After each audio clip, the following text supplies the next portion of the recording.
podcast of The Curious Mind of Raquel. I am your favorite mermaid, mystic and medium. So today's video, I wanted to share a beautiful little message with you from my cabinet cards. And like I said before, even yesterday, that I have taken it from the program Lark Rise to Candleford and all 4 seasons. So, and I've placed them on the back of the card as little messages. And so whatever comes in from Spirit, I feel inclined to tell you in the way that I've interpreted it. I picked 3, and the first one is he's bent on finishing you. Now this is when Fisher Bloom comes back to town, to Candleford, and he stops in midway before going to the next town over, and Miss Dorcas Lane is in a bit, or has been in a bit of a rivalry with a particular man that is big money, has loads of money, and has always wanted to take the little person out, which is Miss Lane. And so Dorcas hears this message from Fisher. Fisher tells her he's bent on finishing you. He wants to eventually take you out. He wants to purchase this post office and the forge so that he can bring his son in. And how very telling, because don't we seem to be having that a bit in our political society and probably in our local governments, and it's a broad spectrum. And it really means, because what actually ends up happening is she outwits him. Now we know that progress continually happens throughout this series when it's based in the Victorian era, and we know we have so much progress that happens, but what we can always remember is that she didn't suffer fools. Do you know what I mean? She was very much intelligent, and she was always holding her own weight, and that means emotionally and psychologically as well, and she was a woman of means for herself, and she did inherit from her father, but that still does not mean that she was not well-intended and a well-to-do woman. And she was very smart and clever, and she did actually maintain the post office as well as the forge, and it was never a situation that she had to worry about therefore afterwards.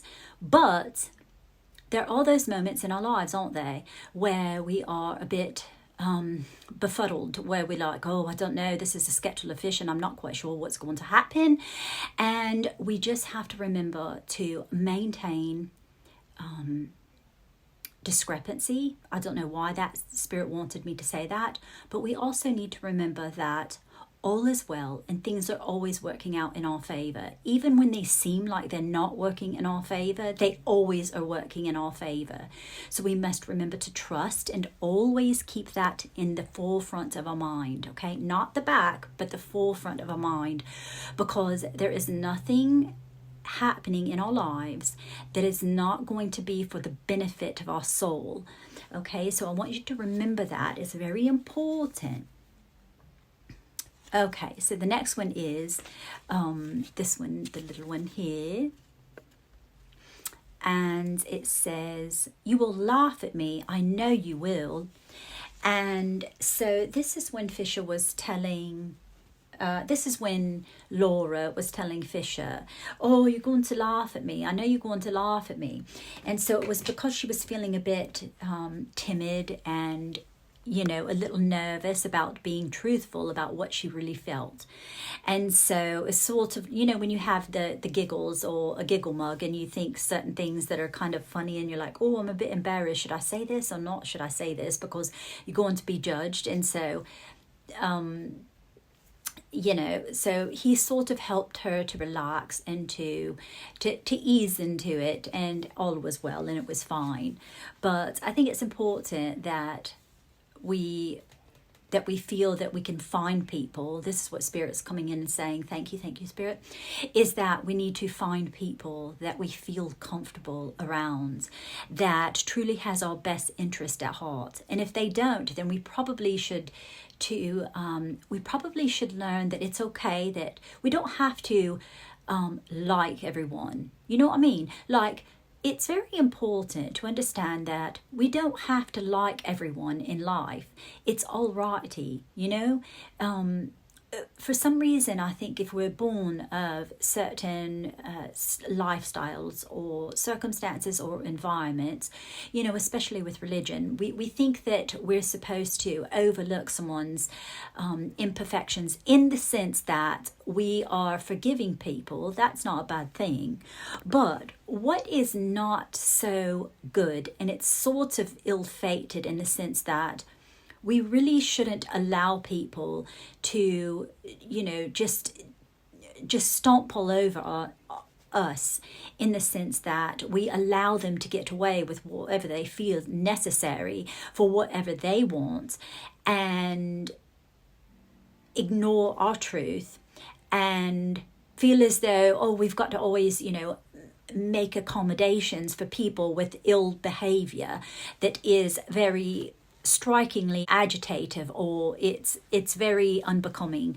And so I think what we need to realize is it's so important that we do not put ourselves and our truth to the side in order to compensate for someone else and their imperfections or their frailties.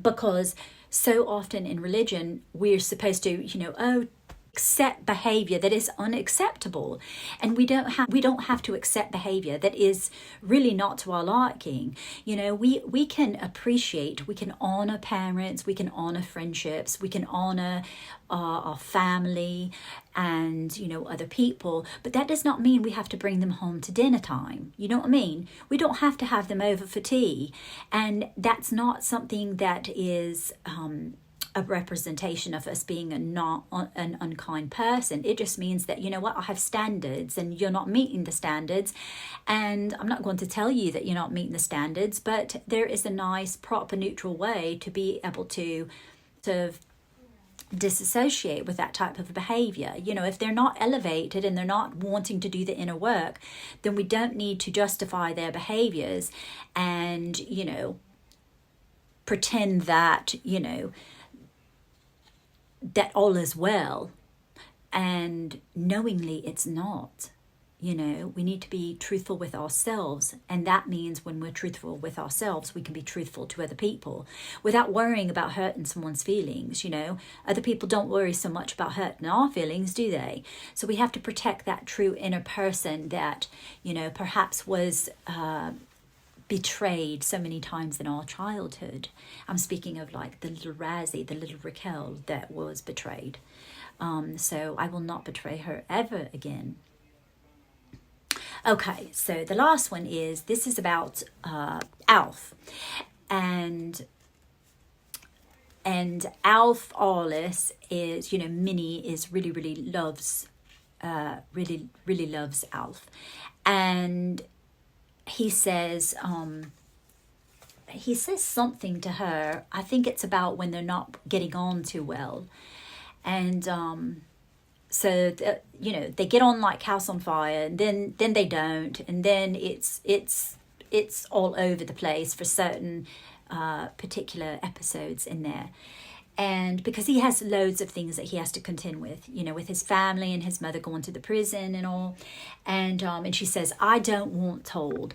And so basically that was Minnie getting very upset, saying, I don't want told, you know, like told how to be, how to do, who to love, you know, and all of these sorts of things. And she just gets fed up, and you know, she tells Alf, I don't want told, you know, don't tell me how to feel. Don't tell me anything. I don't want to hear your nonsense on stilts. I don't want to hear your excuses, you know.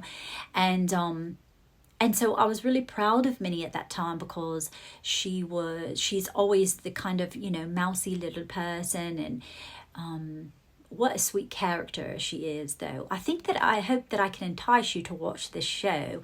I think BritBox, you can get BritBox, and the app is probably, I think it's like $7.99 a month, eight quid, and it's really a lovely show, and you get all your British shows, and it's so wonderful. And I just keep it on.